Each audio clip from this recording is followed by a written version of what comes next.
Well, howdy there, Internet people. It's Belle again. And today, we're on the road to Trump's math problem when it comes to healthcare, the new GOP budget reconciliation plan, and the Republican House majority. As we recently discussed over on the main channel, Belle of the Ranch, the Republican budget plan includes steep cuts to Medicaid and CHIP, which is the Children's Health Insurance Program. About a quarter of Americans use Medicaid, and about half of children use CHIP. The cuts will lead to some people not being enrolled. Those people will probably be pretty upset about their new situation. It will likely cause some pretty significant loss in support for the Republican Party among those who will no longer have coverage. So, here's the math problem for Republicans. What if the number of people losing coverage is larger than the number of people Republicans won districts by? It makes those seats incredibly vulnerable in the midterms. As an example, in Iowa's 1st District, Marionette Miller Meeks won by just 799 votes. How many people are projected to end up not enrolled because of the new Republican plan? 47,000. And that's not even the biggest projection of those being lost. One puts that number up to 66,000. But that's a narrow victory to start with. Miller Meeks was probably already vulnerable, and this just handed the Democratic Party a ready-made way of activating their base to get them to the polls. What about districts that weren't won by a few hundred votes? In New York's 17th District, Lawler won by almost 24,000 votes. That's pretty comfortable. He got 52.1% of the vote, and the Democrat only got 45.8%. Nobody would classify that as a vulnerable seat. How many are expected to no longer have coverage? 42,000, by the lower-end estimate from Center for American Progress. Social Security Works put it at 98,000.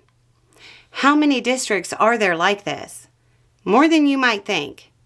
Using Social Security Works numbers, you have the following list. Arizona's 1st District.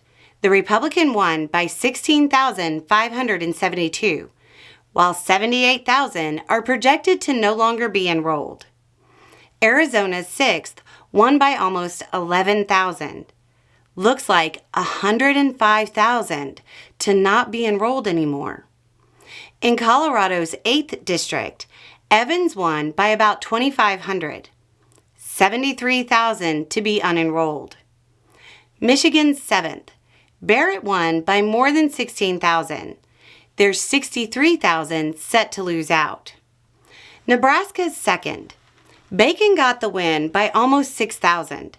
Looks like 41,000 will no longer be enrolled. Pennsylvania's 7th, only won by a little more than 4,000. But 72,000 of the constituents are projected to get bad news. In the 10th District of Pennsylvania, Perry won by about 5,000. Almost 60,000 are set to lose out. California's 22nd might be the most dramatic. The GOP won by just 11,000 or so votes. More than 250,000 are projected to not be enrolled anymore. California's 41st, they got a win by about 12,000, 142,000 set to lose out. Iowa's 3rd won by 16,000, hurting almost 75,000. Michigan's 10th, James won by 26,000. Almost 90,000 getting hurt. New Jersey's 7th is close, won by 23,000, and about 32,000 are set to lose out. Pennsylvania's 8th won by a little more than 6,000. 92,000 are projected to get a reason to show up. Virginia's 2nd, 15,000 to 65,000. Wisconsin's 3rd won by a little more than 11,000. Projections say 70,000 getting unenrolled. The Democratic Party could be laser focused on turning out those voters. You give us the House and the Senate, we give you back your health care. In total, there's 17 districts that have been identified so far. That's more than enough to swing control of the House. And remember that historically, since World War II, the president's party tends to lose seats in Congress during the midterms anyway. I think the average is around 25 seats in the House and about 4 seats in the Senate. But I didn't fact check that. It's also worth remembering the president's party tends to suffer greater losses during their second midterm election, in what's called the 6-year itch. But there's no way of knowing whether that will apply to Trump because of the break between terms. The current Republican talking point is that they aren't cutting Medicaid or CHIP or SNAP, that the committees are. Cool. Committees chaired by who? What party is the chair of every one of those committees? Just curious. So Republicans voted to give the committee, run by Republicans, the direction to make cuts to pass a Republican budget reconciliation that was proposed by Republicans and supported by the Republican president. But it's not Republicans doing it? Really? They expect that to fly?